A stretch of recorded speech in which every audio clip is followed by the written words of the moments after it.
Tollywood hot beauty Samantha విడాకుల తర్వాత సినిమాలు తగ్గించి సోషల్ మీడియాలో మాత్రం అభిమానులకు దగ్గరగా ఉంటుంది.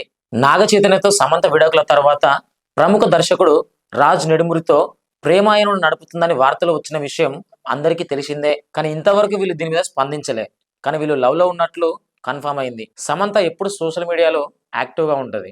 సమంత ఇన్స్టాలో ఒక ఆసక్తికర పోస్ట్ పెట్టింది. రాజ్ నెడుమురితో వస్తున్న డేటింగ్ వార్తల వేళ సమంత ఒక ఈవెంట్లో దిగిన ఫోటోలని తన ఇన్స్టాగ్రామ్ లో పోస్ట్ చేసింది. సమంతతో పాటు రాజు కూడా ఉన్నాడు.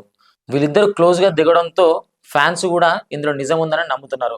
సమంత గత 2 సంవత్సరాల నుంచి చాలా బోల్డ్ డిసిషన్ తీసుకున్నానని, అందుకు కృతజ్ఞతగా ఉన్నానని అందులో రాసుకొచ్చింది. దీంతో రాజ్కి తనకున్న సంబంధం గురించి చెప్పగానే బహిరంగంగానే ప్రకటించిందని టాలీవుడ్ జనాలు కోడై కూస్తున్నారు. ఇప్పటికైనా సమంత జీవితంలో సెటిల్ అయిందని కామెంట్లు చేస్తారు. ఈ విషయం పైన సమంత రాజ్ ఎట్లా స్పందిస్తారో చూడాలి.